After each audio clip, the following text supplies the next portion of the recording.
हे what's up guys, web series 1 video 4 में आज आपका स्वागत है। तो today our topic is aromaticity. Aromaticity में हमें क्या क्या पढ़ना है, इसके टाइप्स कितनी होती हैं, इसका यूज़ क्या है, इसमें क्या क्या शॉर्टकट्स होते हैं, यूटिलाइज कहाँ कहाँ करें इस टॉपिक को, इन सभी सवालों के जवाब के लिए आज का वीडियो बनाया है हमने।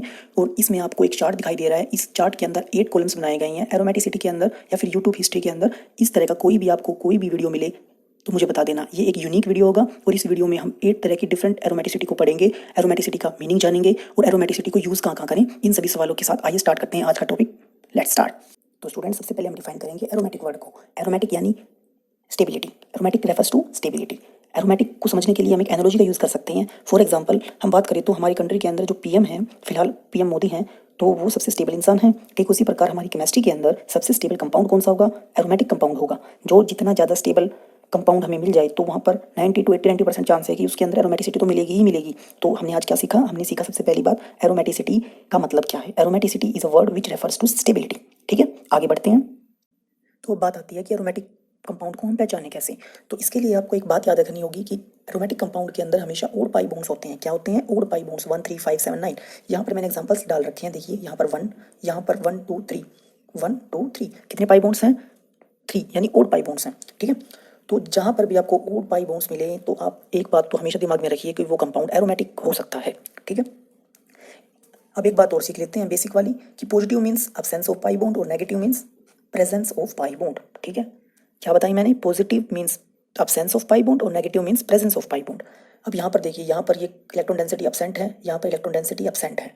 इन चीज़ों को याद रखिए। और मैं आपको एक वर्ड बता देता हूँ, इन वर्ड्स को भी ध्यान रखिए। Electrons, energy, electron density, lone pairs, इन सभी चीज़ों का मतलब केमिस्ट्री में एक ही होता है, यानी energy.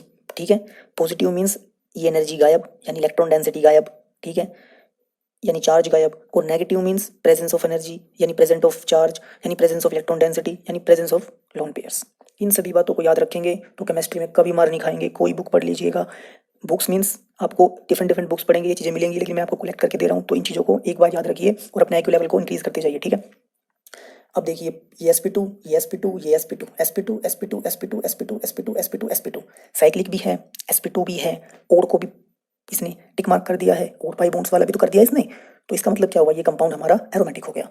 Different different porphyrin systems या फिर बड़ी बड़ी मैक्रोसाइक्लिक रिंग्स, इनके अंदर आप खुद खोजिए। कैसे खोजेंगे? देखिए इस स्लाइड के अंदर देखिए आप, 1 2 3 4 5 6 7 8 9 क्या है? और पाई बॉन्ड्स हैं। 1 2 3 4 5 अपने आप काउंट कीजिए, आपको ओड मिलेंगी। तो इन चीज़ों से हमने क्या सीखा कि भाई हमारा जो कंपाउंड है वो एरोमेटिक है। ठीक है स्टूडेंट्स, और इम्पोर्टेंट बातें और बताना चाहूँगा कि यहाँ पर हमारा जो ये डायमैग्नेटिक रिंग करंट की बात चलती है, तो इस टाइप्स की जो रिंग्स होती हैं, यहाँ पर आप जो आपको स्पेक्ट्रोस्कोपी मिलेगी वहाँ पर आप पढ़ेंगे कि जो ऐसे ऐसे कंपाउंड होते हैं एनोलिन्स वाले, यानी बड़ी हायर रिंग्स, इनके अंदर आपको इनर प्रोटॉन्स, जो ये इनर पिंक वाले हाइड्रोजन्स दिख रहे हैं, ये क्या होंगे? शील्डेड होंगे। यदि कंपाउंड क्या हुआ? एरोमेटिक। एरोमेटिक हुआ तो हमेशा शील्डेड होंगे। ठीक है, कौन से? Inner protons. मैंने क्या कहा? एरोमेटिक वाले कंपाउंड्स में यदि कभी इनर प्रोटॉन्स की बात आई तो हमेशा क्या होंगे? शील्डेड। AIS हो गया याद? आगे चलते हैं। Anti aromatic. एंटी एरोमेटिक इसका जस्ट अपोजिट, यानी इवन पाई बॉन्ड्स होंगे। यहाँ पे मैंने एग्जांपल डाल रखा है 1 और 2। 2 पाई बॉन्ड्स, हमेशा 2 ही रहती हैं इस केस में। एंटी एरोमेटिक में हमेशा 2 ही पाई बॉन्ड्स रहती हैं, हमेशा याद रखो। कितनी रहेंगी? 2। ठीक है, इसकी कुछ खासियत भी है। कैसे? यदि यहाँ पे कोई हमारी बड़ी सी रिंग आ जाती है, मैक्रोसाइक्लिक रिंग, एनोलिन वाली, तो उस केस के अंदर इनर प्रोटॉन्स डीशील्डेड होंगे। यहाँ पे एक NiCS लिख रखा है, ये एक एक्सपेरिमेंटल टर्म होती है। यदि ये पॉजिटिव होती है तो कंपाउंड एंटी एरोमेटिक होता है, यदि नेगेटिव होती है तो कंपाउंड हमारा क्या होता है? एरोमेटिक। ठीक है गाइज, हमेशा एंटी एरोमेटिक कंपाउंड टूटना चाहता है। क्या चाहता है? टूटना, क्योंकि ये स्टेबल नहीं होता। ठीक है, इन चीज़ों को आप याद रखेंगे तो काफ़ी आसानी रहेगी। अब बात करते हैं होमो एरोमेटिक। होमो एरोमेटिक मतलब ऐसा कंपाउंड जिसके अंदर साइक्लिसिटी तो है, स्टेबिलिटी तो है, लेकिन पॉजिटिव से नेक्स्ट sp3 कार्बन होता है। मान लिया जाए कि ये कार्ब कंपाउंड है, यहाँ पे पॉजिटिव तो है, लेकिन इससे पॉजिटिव से जो नेक्स्ट कार्बन है यदि वो sp3 हो जाए तो वो कंपाउंड होमो एरोमेटिक बन जाता है। क्या? होमो एरोमेटिक। ठीक है, तो इस तरह अभी तक हमने कितनी चीज़ों को कवर कर लिया? एरोमेटिक, एंटी एरोमेटिक और होमो एरोमेटिक। अब बात आती है क्वासी एरोमेटिक। क्वासी एरोमेटिक यानी ऐसा कंपाउंड जिसके ऊपर खंबे वाला ग्रुप रख रखा है हमने। कौन से वाला? खंबे वाला ग्रुप। खंबे वाला ग्रुप यानी पॉजिटिव और नेगेटिव, यानी पोलैरिटी वाला ग्रुप। ऐसे कंपाउंड्स में हाई डाइपोल मोमेंट होता है। तो स्टूडेंट्स अब बात करते हैं पॉलीसाइक्लिक सिस्टम्स के बारे में।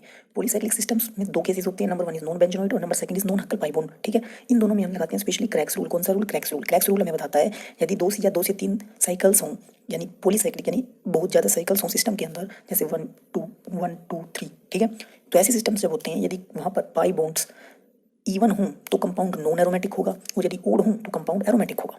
क्या बातें कही हमने?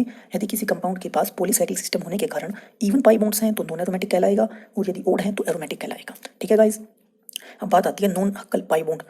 नॉन हक्कल पाई बॉन्ड्स क्या होती हैं, इस चीज़ को समझने के लिए थोड़ा हम ध्यान से देखते हैं।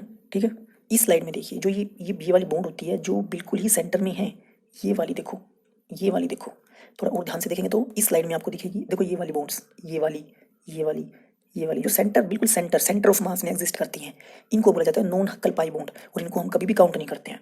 ठीक है, तो इस कंपाउंड के लिए हमें काउंट करना होगा, तो हम कैसे काउंट करेंगे? क्रैक्स रूल से 1 2 3 5 और 7। तो इस कंपाउंड में 7 पाई बॉन्ड हैं। और अब हम अपने रोल पे चलते हैं, तो हमारा रोल क्या कहता है हमें?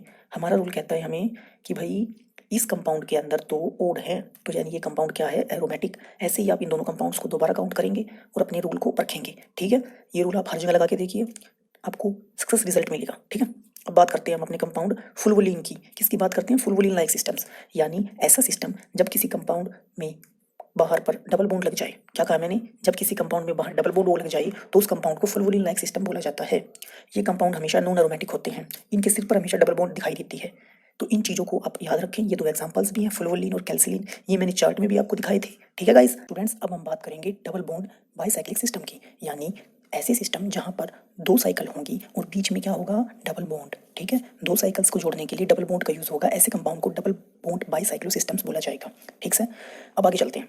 यदि दोनों rings same number of pi bonds रखें तो हम बोल देंगे नॉन एरोमेटिक। यदि डिफरेंट पाई बॉन्ड्स हों दोनों में तो हम बोल देंगे एरोमेटिक। ठीक है, कैसे? फॉर एग्जाम्पल देखो, इस वाली रिंग में 3, इस वाली में भी 3, तो इसको क्या बोल देंगे हम? कि ये हमारी नॉन एरोमेटिक। इसमें 3, इसमें 2 यानी एरोमेटिक। इसमें 1, इसमें 2 नॉन एरोमेटिक, सॉरी एरोमेटिक। इसमें 2, इसमें 1, इसमें 3, इसमें 1, इसमें 2, इसमें 2, तो क्या बोला जाएगा इस कंपाउंड को? इस कंपाउंड को बोला जाएगा हमारी तरफ से नॉन एरोमेटिक।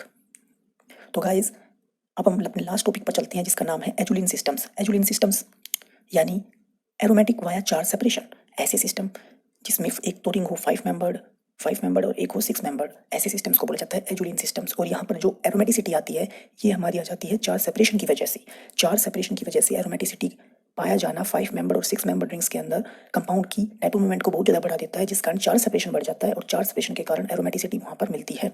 ये 2 मार्क्स का क्वेश्चन हर साल CSR नेट में मिलता ही मिलता है। ये बहुत इंपॉर्टेंट टॉपिक बताया मैंने। सबसे पहले अब आप बात करेंगे कि नॉन एरोमेटिक तो सर ने पढ़ाया ही नहीं। नॉन एरोमेटिक एरोमेटिक और एंटी एरोमेटिक से अलग होता है, जो बच जाएगा वो क्या हो जाएगा? Non aromatic. या कर याद करने की जरूरत ही नहीं। ठीक है गाइस, तो इस पूरी वीडियो के अंदर हमने 8 टॉपिक्स को कवर किया। दोबारा समरी बता देता हूँ, aromatic, anti aromatic, homo, quasi, poly, fluorine, double bond bicyclo systems और एजुलिन। ठीक है गाइस, आगे की कुछ स्लाइड्स और पढ़ेंगे हम, उसमें हम जो ये बाकी पेंडिंग टॉपिक्स बच गए हैं, ये बहुत इंपॉर्टेंट टॉपिक्स हैं, इनको अंडरलाइन करेंगे और जानेंगे कि इनकी इंपॉर्टेंस क्या है। तो स्टूडेंट्स अब हम कुछ पढ़ते हैं बेसिक बातें। सबसे पहले प्लेनर का मतलब क्या होता है? प्लेनर वर्ड का मतलब होता है कि all atoms in single plane. आपने ब्लैक बोर्ड तो देखा ही होगा। ब्लैक बोर्ड का मतलब क्या है? कि सारी चीज़ें उसी पर लिखी जाएंगी, यानी कहने का मतलब है कि वही एक आयाम होगा। ठीक है, उससे बाहर कुछ नहीं होगा। ठीक है, एक सिंगल प्लेन में चीज़ों का होना उन्हें प्लेनर बता देता है। ठीक है, इंप्लाइज दैट ट्रिग्नल प्लेनर। ठीक है, 120 डिग्री का एंगल होता है ट्रिग्नल प्लेनर में, ये बात याद रख लेंगे आप। उसके बाद देखो ये वाला डायग्राम देखो आप, इसमें क्या हो रहा है? एक प्लेन ऊपर की तरफ, एक प्लेन ऐसे। झूला देखा है आपने? झूला देखो, ये वाला झूला, ये इधर अलग अलग प्लेन हो गए हैं अभी। जैसे आपने देखा होगा स्विमिंग पूल के पास स्लाइड्स होती है लेटने के लिए, ये देखो ये वैसी ही स्लाइड है। ध्यान से देखोगे तो ये अलग प्लेन है, ये अदर प्लेन है, तो ये प्लेनर नहीं है। यहाँ पे सारी एटम्स एक प्लेन में नहीं हो पाएंगे।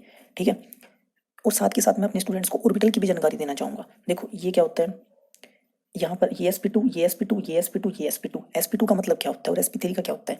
sp2 का मतलब होता है कि वहाँ पर सारे जो ओवरलैपिंग ऑर्बिटल्स होंगे, जो जितने भी ऑर्बिटल्स होंगे वो ओवरलैप कर रहे होंगे। ओवरलैप यानी एक साथ जुड़े हुए होंगे, आपस में बॉन्ड बनाए हुए होंगे। देखो यहाँ इसके साथ ये बनाया हुआ है, इसके साथ ये बना रखा। ठीक है, ये तो ये क्या है कि हमारा ऑर्बिटल्स का ओवरलैपिंग है। देखो यहाँ पे देखो sp2 sp2 sp2 sp2, लेकिन क्या ये वाला sp2 बना पाया इन दोनों में?